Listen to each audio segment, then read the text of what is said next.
please.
Hello, everybody. Mr. President. Nice to have you. There's a big announcement. We have a lot of big announcements. They're sort of all big announcements, actually. It's wonderful to be in the Oval Office. I think you probably like it the best. You like it the best for press conferences? I sort of do. But today I'm excited to announce another historic achievement in our quest to lower drug prices for all Americans. Prices have come way down. We've gotten prices way down for groceries, for oil especially. Today we broke $60 a barrel. We think the oil is going to be under $2 a gallon very soon. That's about 70% lower than what it was just a year ago. So that's a big thing. And when the oil comes down, everything comes down. It's pretty beautiful to watch. AstraZeneca, the largest pharmaceutical manufacturer in the United Kingdom, is committing to offer Americans major discounts on their vast catalog of prescription drugs, one of the great companies, by the way, and a most favored nation's pricing clause. So most favored nation is you're going to pay whatever the lowest price anywhere in the world is. That's what you're going to be paying. And I had it going very well in my first term, but we were interrupted by a rigged election, so I was unable to carry it forward. We started it, but this was something one of the reasons I wanted to run again was we had to have favored nations where the world is not going to be paying just a fraction, just a tiny fraction of what we were paying. I want to thank CEO Pascal Soriot, a very highly respected, one of the most respected men in business and certainly in the industry, for joining us today, as well as Secretary Howard Lutnick, Secretary Robert F. Kennedy Jr., CMS Administrator Mehmet Oz, FDA Commissioner Marty McCary, and Virginia Governor, a man who's done an incredible job, and good luck with the upcoming election. I know you're working very hard. I watch you. You're right there. He's out there working. He wants to see that young woman win, and the Attorney General, who I endorsed, et cetera, et cetera. Glenn Youngkin. Thank you very much, Glenn. Thank you for being here. For many years, Americans have paid the highest prices anywhere in the world for prescription drugs, by far, many times the amount that other countries are paying is ridiculous. Upon taking office, I signed an executive order to make sure that Americans pay no more for prescription medications than the lowest price or the same drug in other locations in developing nations. Today, AstraZeneca is committing to offer all of their prescription medications to Medicaid at most favored nations prices. In other words, the lowest price anywhere in the world, that's what we get. A move that will save American taxpayers hundreds of millions of dollars each year. And I tell the story, Glenn, that in my first term, I had the honor of being the first president in 28 years to lower drug prices during the course of the year. And we actually did, and I was so proud of myself. We called a news conference. I announced it. It was 1/8 of 1%. 1/8 of 1%. Now drug prices are going to be going down 100%, 400%, 600%, 1,000% in some cases. But for 1/8 of a cent, Bobby, think of that. I was so proud because for 28 years nobody had done it. And now it's... I think back to that. I said I shouldn't have had that news conference, but it is true. I was the only one that did it, but it was not very much. And now we're going to get, in some cases, 1,000% reduction. This is going to have a huge impact on everything from Social Security to Medicare to Medicaid, anything where they're buying any prescription drugs. It's going to have an incredible impact. It's going to lower itself greatly. AstraZeneca will also list many of their most popular drugs online at TrumpRx.gov. TrumpRx. I don't know why they put the name Trump. I did not tell them to do it, but I'm honored to let them do it. That's true, actually. That heavily reduced most favored nations cost. Americans can expect discounts, and as I said, it could be in many cases way over 100%. And as an example, one particular drug that's hot, very hot, 654% on inhalers, COPD and asthma, as well as certain diabetic medications. They're going to be averaging about 654% reduction in price. You believe that one? The Democrats will say, well, he should have gotten more. It's crazy. In addition, all medications AstraZeneca introduces to the American market going forward will also be sold at these heavily discounted rates. Furthermore, AstraZeneca will invest $50 billion in the United States over the next 5 years for research and development of new drugs and to onshore manufacturing facilities across the country, like the new plant that broke ground yesterday in Charlottesville, Virginia, where the governor attended. They had a tremendous group of people attending. It's going to have 3,600 jobs just to begin with. And that's going to be a fantastic plant. I saw a picture. It's going to be the best, right? You can't get any better. This is a tremendous victory for Virginia and for American patients and for everything, for the country. It's an amazing company to have coming over to the United States in such a big way. That's going to be a big part of the company. Presidents have promised for years to lower the cost of health care. But my administration is actually the first to do it and do it substantially, do it at numbers that nobody thought, even I thought, were not possible. When you think of it, if you got a 1%, 2%, 5%, that's good. You did a good job. We're talking about 100, 200, 300, 500, 700 in some cases, some big, big numbers. And the largest drug companies in the world are working with us to make this a reality. And so I look forward to being at your opening of that incredible facility. I hear something, and it's in a great location, Len, right? One of the beautiful locations. So I'd now like to ask Secretary Kennedy to say a few words, followed by Dr. Oz, Pascal, Governor Youngkin, and we'll take some questions afterwards. Would anybody like to have some questions? Yes? Oh, I'm shocked. Okay, we'll take them right after, okay? Bobby, please. Thank you, Mr. President. I talked about this a little yesterday in the cabinet meeting, but it's worth repeating because it shows this historical achievement as really monumental. When I was in my confirmation process, virtually every Democratic senator showed me their preoccupation with making sure that we completed, that I was going to continue to get a commitment from me to continue the IRA drug price negotiations. That the IRA required the Democrats, while the President Biden was in the first year of the IRA, to negotiate 10 drug prices down.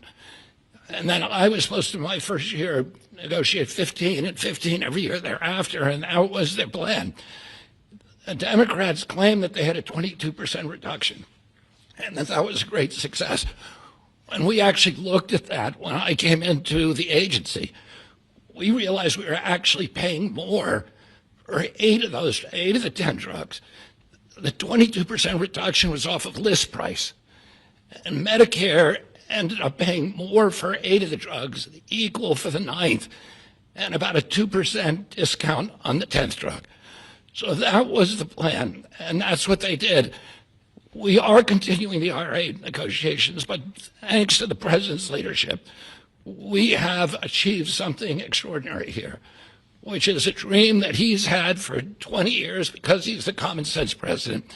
He saw something 20 years ago. He learned that we were paying 3, 4, 5, sometimes 10 times for the same drug as they were paying in European countries. Some of these drugs were manufactured in facilities in New Jersey and then sold for 1/10 the price in Great Britain, in London or Paris, that Americans were being charged for them here. He saw that this was unfair. Every Democratic president, every Republican president has said that this was the gold standard. This is what we needed to do. Nobody's been able to change it. And when we came in, I have to say I was pessimistic about doing MFN. Dr. Oz was pessimistic. Our staff, John Brook and Chris Klump and the other people we brought in were all pessimistic. The president saw something that we didn't see, which is we had leverage. And that came through Howard and the tariffs, and we had extraordinary leverage to craft these deals. So last week we had Pfizer in, which is one of the biggest American pharmaceutical companies. Today we have AstraZeneca in with Pascal Soriot, which is one of the biggest European pharmaceutical companies. And the president asked us to do 3 things. 1, to get MFN prices. 2, to not bankrupt these companies. He understood that America has to be the center for innovation. The drug industry needs to innovate, that it's critical for its bottom line, it's critical for the health of the American people. And he asked us also to make sure that those companies would keep their promise to reshore this industry. For national security purposes, for our economy, it's critical. These companies are making these drugs in the United States. We were able to achieve all those things, and partially with the visionary help of Pascal, where is he?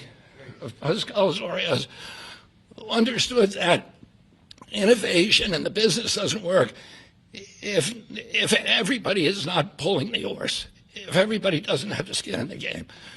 The whole world was riding on our shoulders and riding on our dime.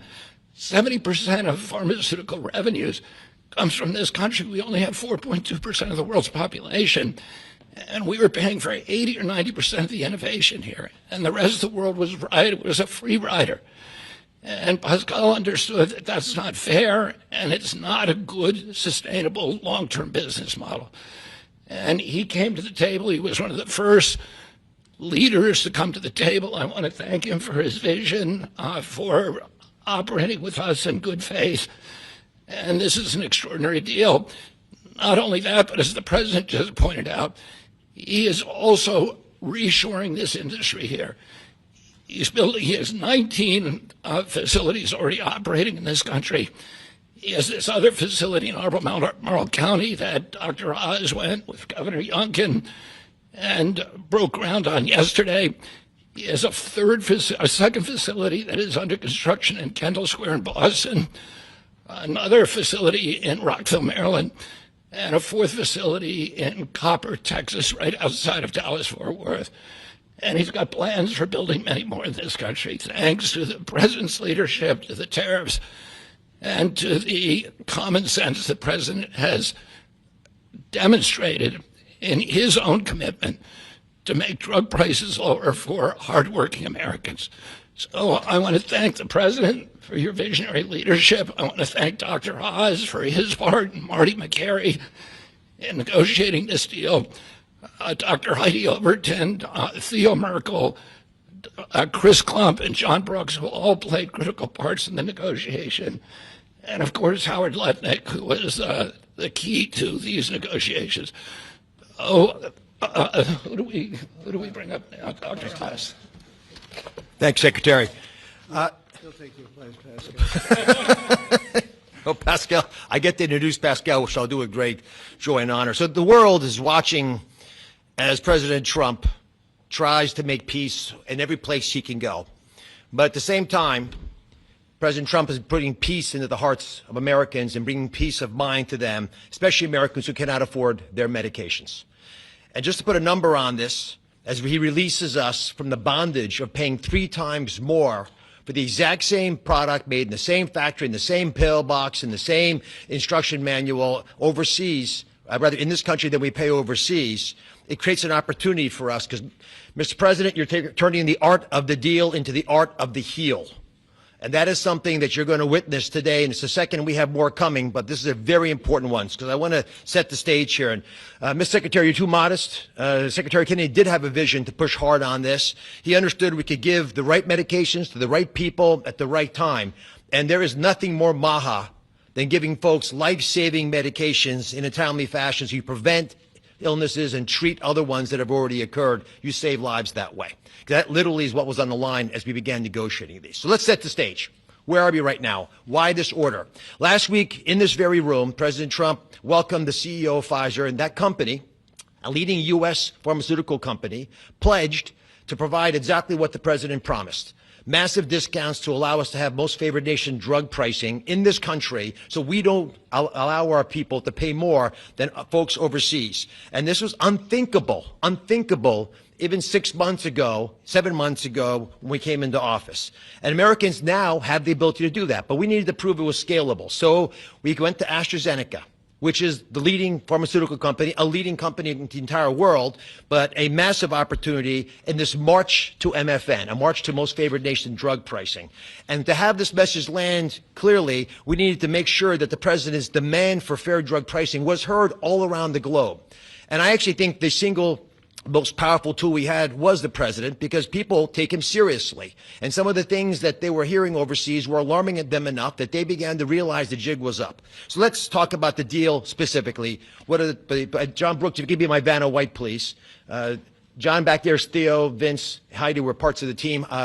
There are other members of the team I'll speak of in a second. So these are the 5 deal points. This is what Trump RX, by the way, which just launched, TrumpRx.gov, which was a unanimous name, by the way, Mr. President. He was not involved in picking the name, but it was not a difficult one to land on. We thought it had a catchy element to it. All primary care medications sold by AstraZeneca are going to be available on Trump RX, which means no more gaming, no more middlemen. Starting early next year, when you go to the website, you'll be able to see a marketplace. We're not selling the drugs. We're just making information available to everyone so you go to the right place to buy the right medication. Second, drugs for lung diseases are discounted massively, and that's over here on this line. The president highlighted 650%. They're significant discounts, and these are medications. We just picked the ones for lung disease and one for metabolic syndrome, diabetes, but there are others that are included. We have most favored nation pricing for everyone who is on Medicaid in this country. That's why Governor Youngkin is able to do backflips with his nimble 6'6" physique. Because for governors, this is a massive problem. If Medicaid prices continue going up, it crowds out other social services, which they'll speak to.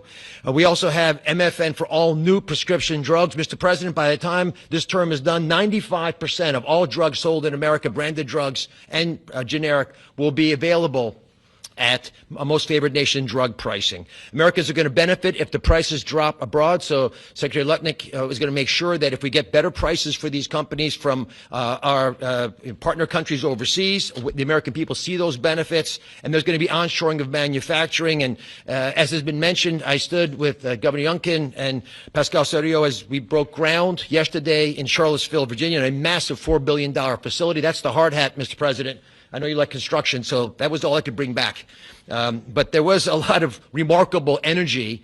And here's what that event really does. It sends a signal. It sends a signal for all countries around the world to stop freeloading off American innovation. It's done. It's not going to happen anymore with this president.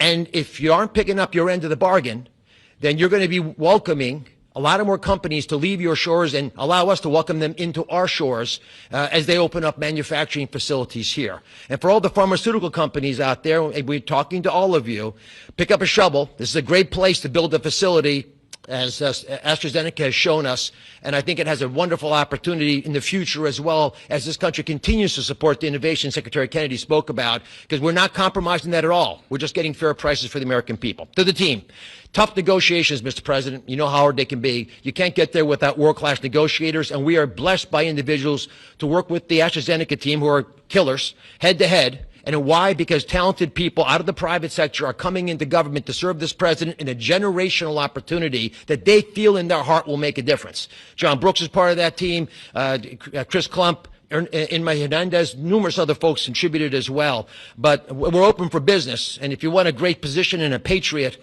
like the folks who negotiated these deals, please consider coming with us, because the president has made it clear that you will make a difference in government. Finally, I want to thank Pascal Sérieux. Pascal is an interesting, almost enigmatic individual. He's a CEO of AstraZeneca. He is born in France, Australian citizen, knighted in Great Britain, running their largest pharmaceutical company. So you figure out the lineage. But one thing I know is a very, very smart man who came here early on, took the president seriously, and he recognized the inherent unfairness of the European model of global freeloading off our innovation. He appreciated the challenge, and he wanted to be part of the solution. So Pascal, take it away. Thank you so much. So, President Trump, it is really a pleasure to see you again, since I had a chance to meet you last time you visited the UK for your state visit. I know the King actually kept you late during the night, during your visit, late up at night. And I must thank you, actually, for returning the favor. I can tell you, you've kept me up at night, and my team as well. But it has been really worth it. It's been worth it because today I'm really excited to announce AstraZeneca's commitment to your vision for a healthy America. Great leadership is about having an ambitious vision that can energize people, and you appoint a very talented team that can deliver on this. Your vision is exactly that. It is about lowering the price of medicines for American patients while ensuring that America remains a global powerhouse of innovation in biopharmaceuticals. And that's not easy to do. We need to keep inventing the technologies and the products that will cure disease. But you actually gave us a key, equalization. That's an important word. Yeah. You've assembled a remarkable team, actually, that together with us found a way to deliver on your vision. I would like to thank you, Mr. President, for your collaborative and your trusting approach throughout the discussion that led to this agreement. In addition, I would like to thank Secretary Lutnick, I'd like to thank Secretary Kennedy, Dr. Oz, and the CMS team, in particular John Brooks, who is here today, but also Chris Klump, for their very straightforward approach and their collaborative work that, together with my great team at AstraZeneca, enabled us to deliver this agreement today. It is an agreement that allows a number of wins. First of all, a great win for American patients. This agreement will deliver improved access to our medicines at a lower cost. We've addressed the 4 points that you raised in your letter, ensuring Americans do not pay more than patients in other wealthy countries. So it's a big win for patients and the healthcare system as a whole. But it's also a big win for the economy and for taxpayers, because it supports rebalancing the cost of innovation across wealthy nations. For too long, America has shouldered a disproportionate portion of the world's R&D cost for breakthrough medicines development. That imbalance is not sustainable. It had to change. And equalization levels the playing field, with wealthy nations contributing their fair share to the cost and the risk associated with biopharmaceuticals R&D. And I would say it's also a big win for state budgets because these Medicaid price reductions will have an immediate impact on Medicaid budgets and provide substantial relief to state budgets. Finally, your vision also secures America's strong position in life sciences and the onshoring of critical innovations and manufacturing. As a company, we will invest $50 billion in manufacturing and in R&D.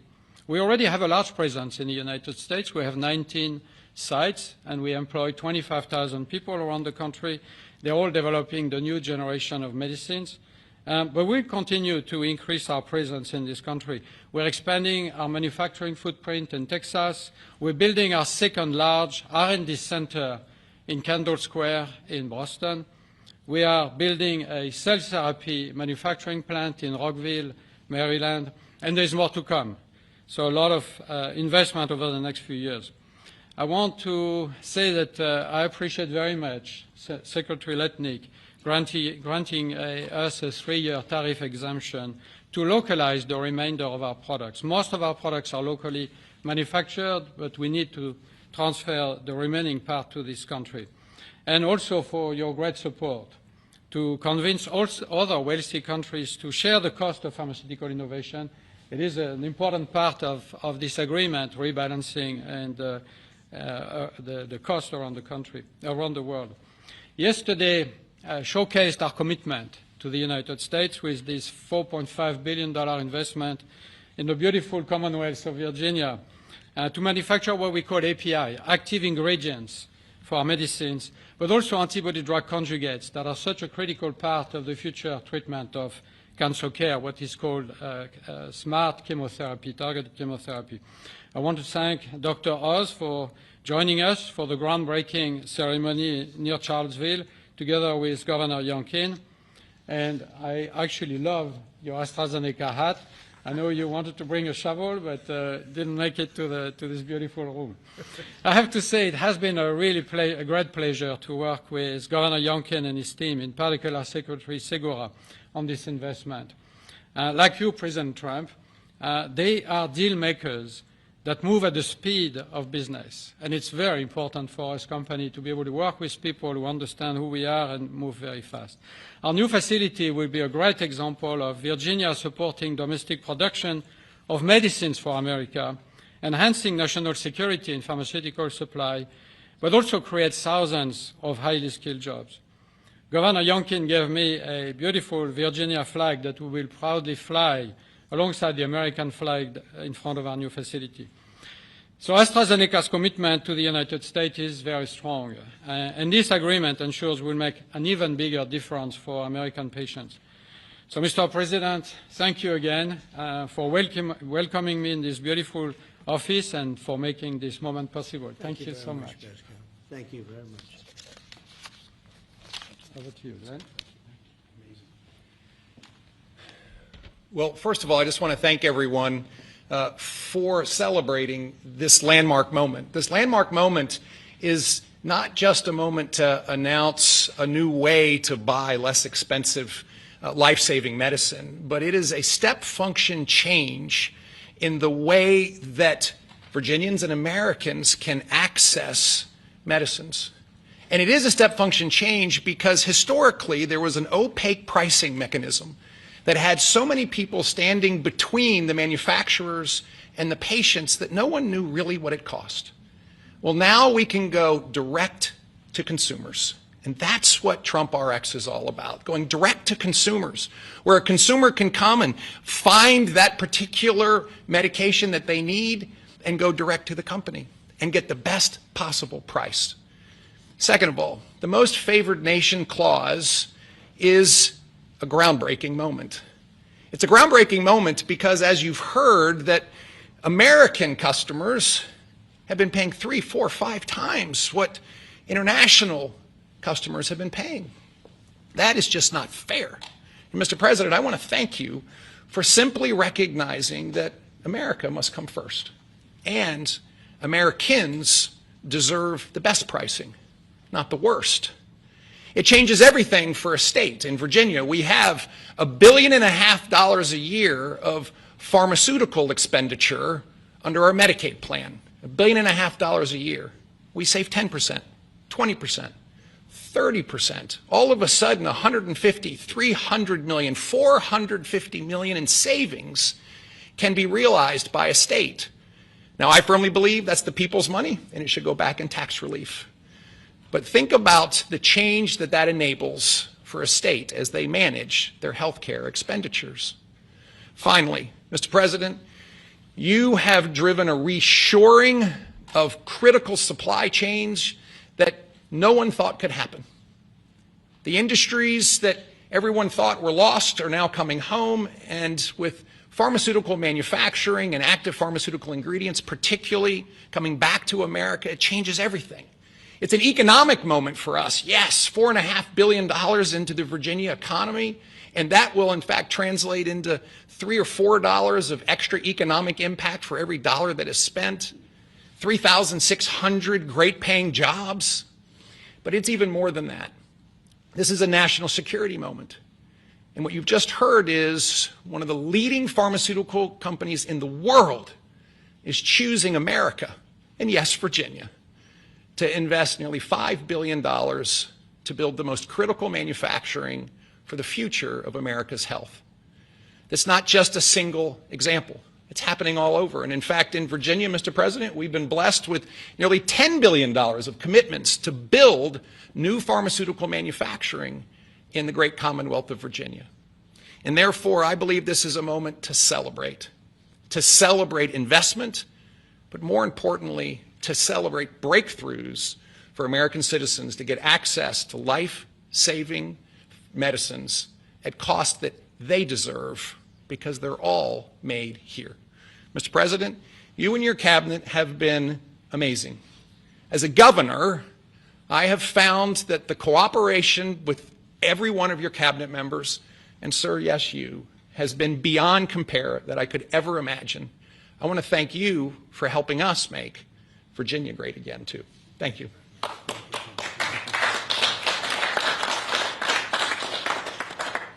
So we have, at this moment, I think we just cracked $18 trillion in commitments and investments in our country. As an example, the last administration was far less than $1 trillion for 4 years.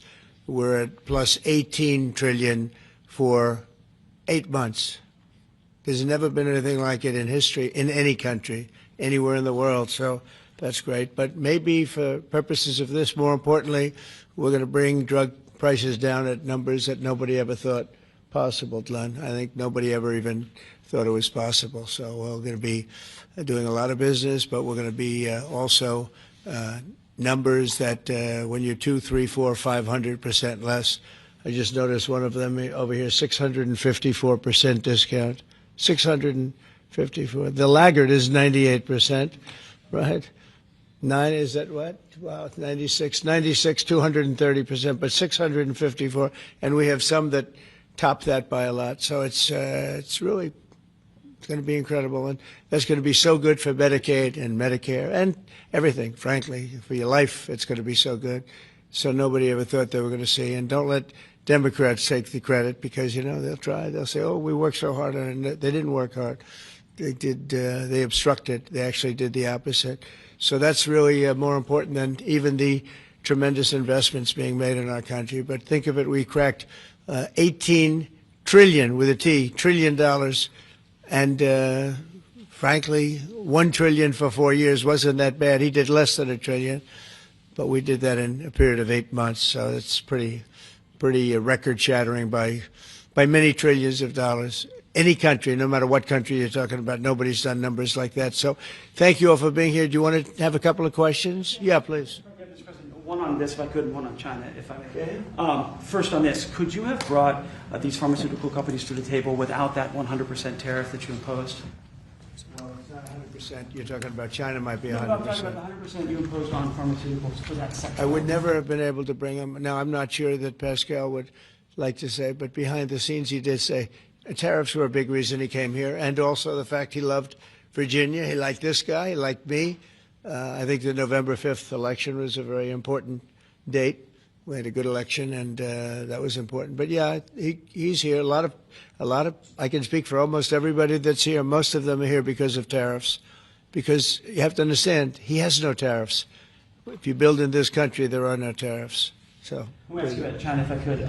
Just want to confirm, have you canceled your meeting with President Xi? And no, I haven't canceled, but I don't know that we're going to have it. But I'm going to be there regardless, so I would assume we might have it. But, they hit the world with something that really is not anything that people are going to do. And it was shocking. I can tell you, Howard and I and Todd, Scott, we were all speaking about it before.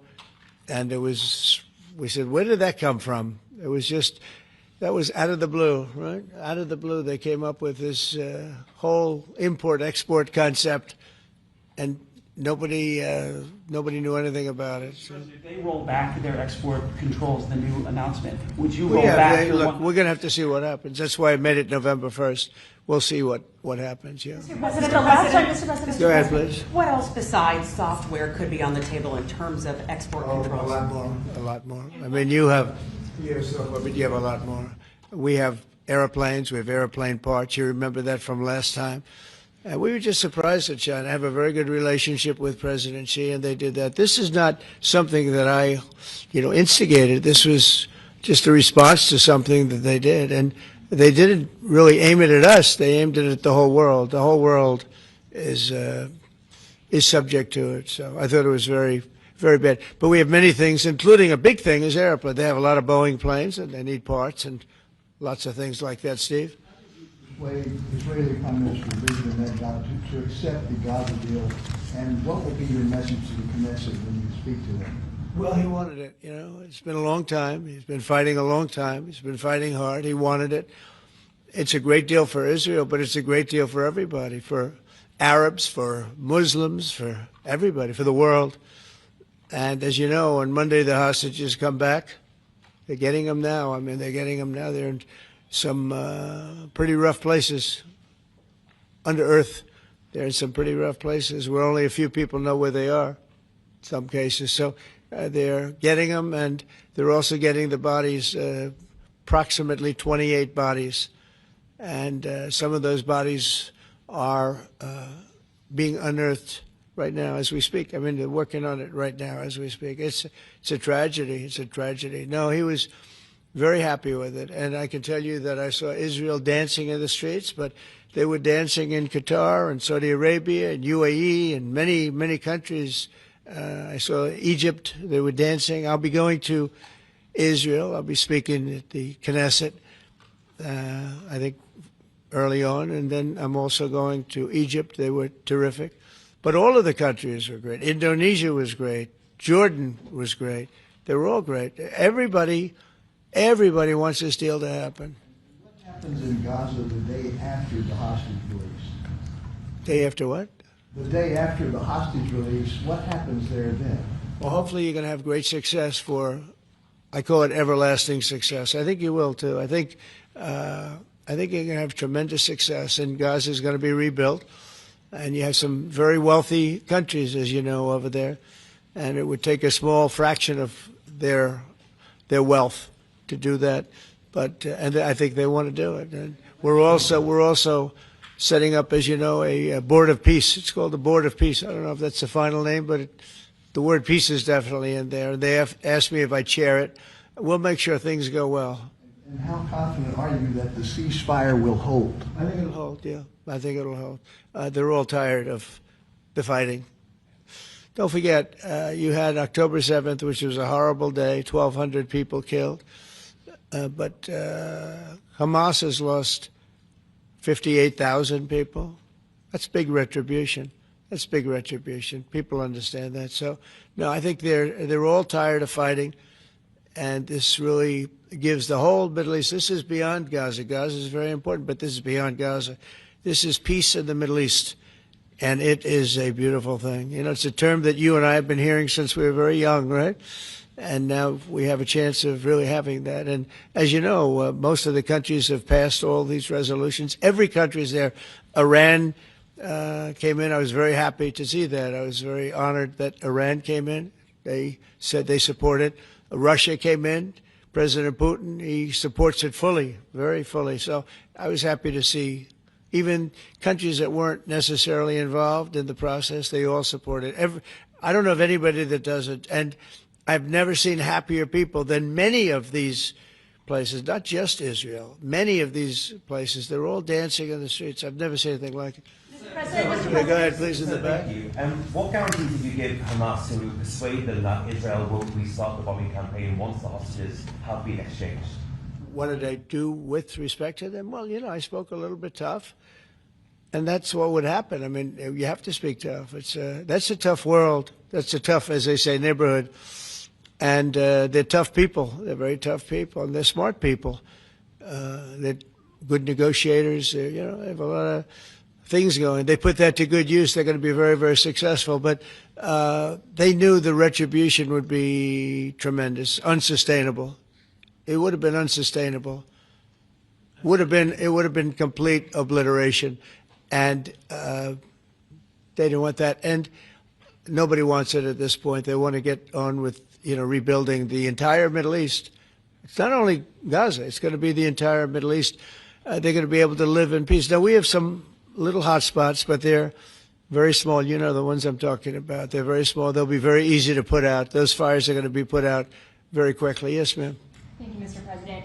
Talking about the Middle East still, going to the phases that come after this first phase, is there consensus on the additional points in your plan, or are the details still being fine-tuned? I think there is consensus on most of it, and some of the details, like anything else, will be worked out, because you'll find out that when you're sitting in a beautiful room in Egypt, it's easy to work something out, but then sometimes it doesn't work from a practical standpoint. So certain little things, but for the most part, there's consensus, yes. Do you intend to hash that out when you're in Egypt? I might, yeah. I mean, I'll be there because I'll be going to, I'll go to Cairo. I think that's where we're going, as opposed to the place of the signing. And we have a lot of leaders from all over the world coming too. They've been invited. And then I'm coming back, I believe it's Tuesday night, for Charlie Kirk, a friend of mine, a friend of all of ours, a friend of a lot of the people right here. And we're giving him the Presidential Medal of Freedom, which is the highest honor you get outside of the Congressional Medal of Honor. One's military, one's civilian, but it's the greatest honor. And Erica's beautiful wife is going to be here, and a lot of people are going to be here. So, it's not easy for me to get back. It's a very quick trip, but I'll be making 2 major stops, and then I'll be on the plane trying to get back in time for Charlie. They're going to have a great celebration at the White House, in the East Room of the White House. Mr. President. Russell Vogt said the reductions in force have begun related to this shutdown. How many layoffs have you authorized for this first round, and from which agencies? And it will be Democrat-oriented, because we figure, they started this thing, so they should be Democrat-oriented. It'll be a lot, and we'll announce the numbers over the next couple of days, but it'll be a lot of people, all because of the Democrats. I mean, they want to give $1.5 trillion to people that came into the country illegally. More important than that, because we all have a big heart. We want people to be taken care of, but we have 0 people coming in. You know that, Glenn, right? That's a pretty impressive number, even for a successful governor. But we've had, for the last 4 months, 0 people coming in illegally. They're coming in, but they're coming in legally. They're coming in through a process that's really a really good process right now, because we want people to come in, but they have to come in legally. So what we're doing is, as these different groups come due, we're going to make a determination. Do we want them or not? And I must tell you, a lot of them happen to be Democrat-oriented. These are people that the Democrats wanted, that in many cases were not appropriate. We fought them at the time, and it was ultimately signed in. And some of these people, these are largely people that the Democrats want. Many of them will be fired. Yes, please, behind. The Nobel Peace Prize was announced this morning. Your thoughts? Which one? The Nobel Peace Prize. Your thoughts? Look, including a very big one, and I'm not sure, when you say big, it's certainly, I think, to the mind of most, the most important deal ever made in terms of peace. But the one we just signed, it's been signed, sealed, and it's going to start taking place now. It's already started.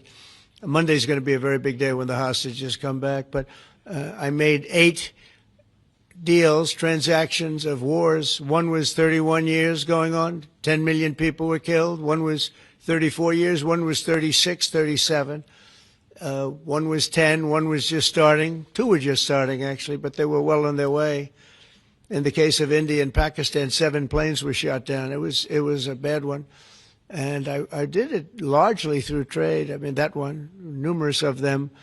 I talked tariffs. I said, look, if you're going to do that, we're going to put very big tariffs on your country. And they were both great. They stopped fighting, and they were 2 nuclear powers. So, they're all big. They're every one of them big. You take a look at the Congo. You take a look at the Congo and Rwanda. 10 million people killed over a long period of time, got that one solved. We did a total of 8 as of this. 2 days ago, I would have said 7, which I did say, but the other one was signed up, sealed. As you know, Israel signed it just now. They signed it and they approved it today, their parliament. And it's a great honor to be involved with so many. So the person who actually got the Nobel Prize called me and said, I'm accepting this in honor of you because you really deserved it. A very nice thing to do. I didn't say then give it to me though. I think she might have. She was very nice, and I've been helping her along the way. They need a lot of help in Venezuela. It's a basic disaster. So, and you could also say it was given out for 24, and I was running for office in 24. All of the transactions that we did in terms of closing, but. There are those that say we did so much that they should have done it, but I don't take. I'm happy because I saved millions of lives, many millions of lives. And speaking of somebody that saves lives, don't ever play golf with him because Keegan Bradley just walked in, one of the greatest golfers in the world, the captain of the Ryder Cup. And man, I'll tell you, you did a good job. You almost came back. I turned on. I said, I sort of turned off. It wasn't looking good, and then. A little while later, I turned on. I said, you guys might make, that would have been the miracle. What a great job. He's respected by those golfers like nobody. And I just want to compliment you, Keegan. That was an incredible job. Right here, we have a lot of unfriendly fake news media. And he's not used to that. He's used to getting only good publicity, I think, Howard. These are all golfers. But you're some golfer, I'll tell you that, and some leader. Thank you very much. Great job. Thank you, Keegan. Mr. President, on China. Yeah, please. On immigration, ICE are making arrests, targeted arrests at courthouses in New York City and around the country. Arresting criminals, that's right. Yeah, go ahead. I'm happy about it. I want them to arrest criminals. And if you take a look at D.C., a year ago, D.C. was our great capital was a very unsafe place. You know that. Some of you were mugged and talk openly about it. Some of the media was mugged. But right now, D.C. is one of the safest places in the whole country. The restaurants are booming. They're opening up new restaurants. The restaurants are all closing. Now you can't get into a restaurant. They're opening up new restaurants. It took 12 days for us. We sent in not politically correct military. We sent them in based on merit. We won the case in the Supreme Court. Everything now is based on merit. Our country was founded on things based on merit. Like Keegan Bradley is not going to be playing golf if he wasn't a great player. If he shoots lower scores, there's no more merit system than that one, Keegan, right? If you miss a putt, they don't say, oh, that's okay, let's take it again, do they? No, it's based on merit. Everything's based on merit.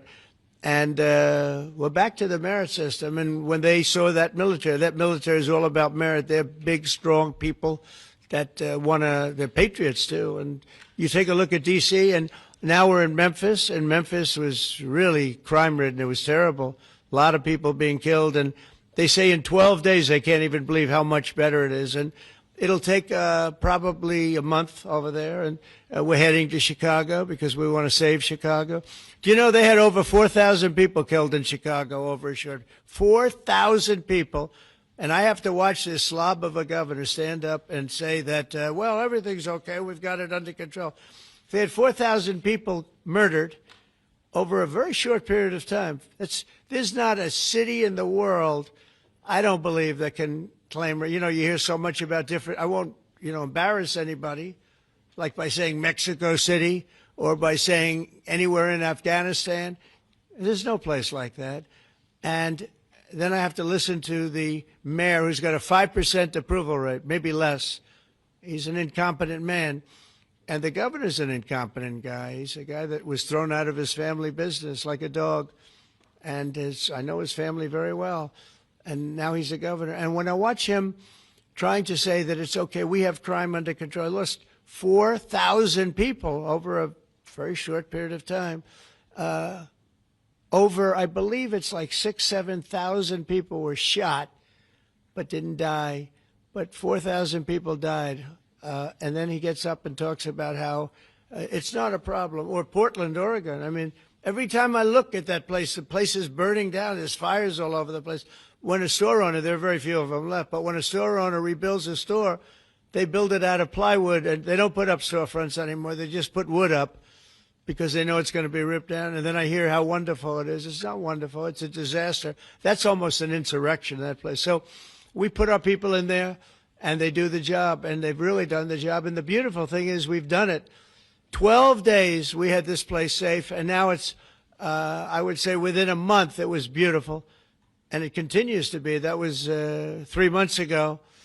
I'll tell you, D.C. now is one of the hottest places, just like this country.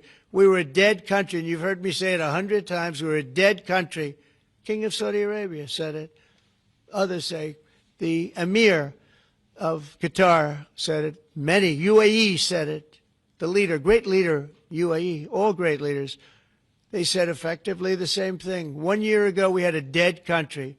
Now we have the hottest country anywhere in the world. I just want to thank everybody, and I want to, in particular, thank AstraZeneca. What a great company you have. What a company you've built. You've been there a long time and done some job. It's an honor to have you. I assume you're going to build, so it's $4.5 billion for a plant. That's a pretty big plant, isn't it? I was going to say, could he make it a little bit more?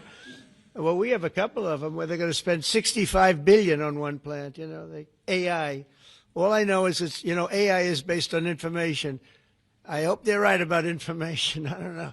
You got to make a lot of money there's got to be a lot of information out there, but that seems to be pretty hot. But we have a lot. We're leading the world on information on AI, as you know, by a lot. It's not even close. So we're doing a job. And I want to thank everybody, but in particular, Pascal, thank you very much. It's a great honor. Thank you. Thank you very much. Thank you, everybody. Have a good time. Thank you, Press. Thank you, Press. Let's go. Thank you. Thanks, guys. Thank you.